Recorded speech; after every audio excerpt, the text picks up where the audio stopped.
Gulf ರಾಷ್ಟ್ರದ ಯುದ್ಧದಿಂದ ಈಗ ಒಂದು ಆಟೋ LPG ಗ್ಯಾಸ್ಗೂ ಬರ ಬಂದಿದ್ದು ಚಿಕ್ಕಬಳ್ಳಾಪುರ ಜಿಲ್ಲೆಯ ಬಹುತೇಕ ಆಟೋ LPG ಬಂಕ್ಗಳಿಂದ ಅದು ಬಂದಾಗಿದೆ.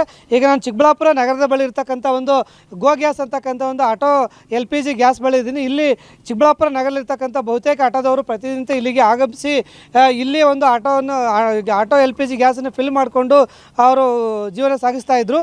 ಆದರೆ ಈಗ ನಿನ್ನೆಯಿಂದ ಒಂದು ಏನು ಈ ಬಂಕ್ ಇದೆ ಇದು ಸ್ಟಾಕ್ ಇಲ್ಲದ ಕಾರಣ ಗ್ಯಾಸ್ ಸ್ಟಾಕ್ ಇಲ್ಲದ ಕಾರಣ ಈಗ ನೋಡಿ ನಾನು ನೋಡ್ತಾ ಇದ್ದೀನಿ ನೋ ಸ್ಟಾಕ್ ಅಂತ ಸಹ ಹಾಕಿದ್ದಾರೆ. ಹಾಗಾಗಿ ಇದರಿಂದ ಚಿಕ್ಕಬಳ್ಳಾಪುರದಲ್ಲಿರ್ತಕ್ಕಂಥ ಆಟೋ ಚಾಲಕರು ಪರದಾಡ್ತಾ ಇದ್ದಾರೆ. ಅಂದರೆ ಪೆಟ್ರೋಲ್ ಹಾಕ್ಸ್ಕೋಬೇಕಂದ್ರೆ ದುಬಾರಿ ಆಗುತ್ತೆ, ಮತ್ತೊಂದು ಕಡೆ ಈ ಆಟೋ LPG ಗ್ಯಾಸನ್ನೇ ನಂಬಿಕೊಂಡು ಜೀವನ ಸಾಗಿಸ್ತಾ ಇದ್ರು. ಈಗ ಇದ್ದಕ್ಕಿದ್ದಾಗಿ ಸ್ಟಾಕ್ ಬಂದಿಲ್ಲ ಅಂತೇಳಿ ಈ ಒಂದು ಗ್ಯಾಸ್ ಬಂಕ್ನವರು ಸಹ ಒಂದು ಬಂದ್ ಮಾಡಿದ್ದಾರೆ. ಇದರಿಂದ ಆಟೋ ಚಾಲಕರು ಪರದಾಡ್ತಾ ಇದ್ದಾರೆ ಮತ್ತು ತೊಂದರೆ ಅನುಭವಿಸ್ತಾ ಇದ್ದಾರೆ.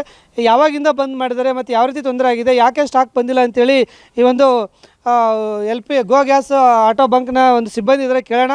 ನಮಸ್ಕಾರ, ಯಾವಾಗಿಂದ ಬಂದ್ ಮಾಡಿದ್ರಿ ಮತ್ತು ಯಾವ ಥರ ತೊಂದರೆ ಆಗಿದೆ? ಸರ್, ನಿನ್ನೆ ಮಧ್ಯಾಹ್ನದಿಂದ ಬಂದ್ ಮಾಡಿದ್ದೀವಿ. ಸ್ವಲ್ಪ ಆಟೋ ಡ್ರೈವರ್ಸ್ ಎಲ್ಲ ಬಂದು ಕೇಳ್ತಾರೆ, ಈ ಥರ ಗ್ಯಾಸ್ ಸಾರು ತರಿಸಪ್ಪ, ರೇಟ್ ಪರವಾಗಿಲ್ಲ, ರೇಟ್ ಜಾಸ್ತಿ ಆದ್ರೂ ಪರವಾಗಿಲ್ಲ, ಗ್ಯಾಸ್ ತರಿಸು ಅಂತ ಹೇಳ್ತಾರೆ ಸರ್. ಯಾವಾಗಿಂದ ನೀವು ಬಂದ್ ಮಾಡಿದ್ರಿ? ನಿನ್ನೆ ಮಧ್ಯಾಹ್ನದಿಂದ ಸರ್. ನಿನ್ನೆ ಮಧ್ಯಾಹ್ನ ಅಂದರೆ ಪ್ರತಿನಿತ್ಯ ನಿಮ್ಮಲ್ಲಿ ಎಷ್ಟು ಜನ ಆಟೋದವರು ಗ್ಯಾಸ್ ಹಾಕ್ಸ್ಕೊತಾ ಇದ್ರು? ಎಷ್ಟು kg ನಿಮ್ಮಲ್ಲಿ ಖರ್ಚಾಗ್ತಿತ್ತು? ಸರ್, ಅಂದರೆ 1500 ಲೀಟ್ರ್ ಹೋಗ್ತೀವಿ ಸರ್ ಡೈಲಿ ಸೇಲು. ಅಂದರೆ ಒಂದು 250-300 ಆಟೋ ಬರುತ್ತೆ ಸರ್ ನಮ್ಮ.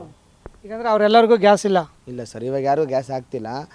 ಅಂದರೆ ಇವಾಗ ಸ್ಟಾಕ್ ಬರುತ್ತೆ ಅಂತ ಹೇಳ್ತಾರೆ, ಇನ್ನೂ ಕಳಿಸಿಲ್ಲ ಸರ್ ಅವರು. ಈಗ ಅಂದರೆ ಟೋಟಲ್ ಬಂಕ್ ಬಂದ್ ಮಾಡಿಬಿಟ್ಟಿದ್ರಿ? ಹಾಂ ಸರ್, ಬಂಕ್ ಮಾಡಿದ್ವಿ. ಈಗ ಮತ್ತೆ ಯಾವಾಗ ಸ್ಟಾಕ್ ಬರುತ್ತಂತೆ? ಇನ್ನೂ ಹೇಳಿಲ್ಲ ಸರ್, ಅದ್ರ ಬಗ್ಗೆ ಮಾಹಿತಿ ಕೊಟ್ಟಿಲ್ಲ. ಈಗ ಆಟೋದವ್ರು ಇಲ್ಲಿ ಬಂದು ಗ್ಯಾಸ್ ಹಾಕ್ಸ್ಕೊಳಕ್ಕೆ ಬರ್ತಾರಲ್ವಾ, ಇಲ್ಲಿ ಬಂದಾಗಿದೆ ಅಂತ ನೋಡಿಬಿಟ್ಟು ಏನು ಹೇಳ್ತಾರೆ ಸರ್? ಎಲ್ಲ ಗ್ಯಾಸ್ ಯಾವಾಗ ಬರುತ್ತೆ ಅಂತ ಕೇಳ್ತಾರೆ ಸರ್, ಕೇಳ್ಬಿಟ್ಟು ಹೋಗ್ತಾರೆ ಸರ್, ಅಷ್ಟೇ. Okay, thank you. ಒಟ್ಟಿನಲ್ಲಿ ಏನು ಚಿಕ್ಕಬಳ್ಳಾಪುರದಲ್ಲಿ ಸಾಕಷ್ಟು ಸುಮಾರು 1500ಕ್ಕೂ ಹೆಚ್ಚು ಆಟೋದವರು ಇದೇ ಒಂದು ಬಂಕನ್ನು ನಂಬಿಕೊಂಡು ಈ ಆಟೋ LPG ಗ್ಯಾಸನ್ನು ತುಂಬಿಸ್ಕೊಂಡು ಜೀವನ ನಿರ್ವಹಿಸ್ತಾ ಇದ್ರು. ಆದರೆ ಈಗ ಬಂಕ್ ಬಂದಾಗಿರುವ ಕಾರಣ ಆಟೋ ಚಾಲಕರು ಸಹ ಒಂದು ಪರದಾಡ್ತಾ ಇದ್ದಾರೆ ಅಂತಲೇ ಹೇಳ್ಬೋದು.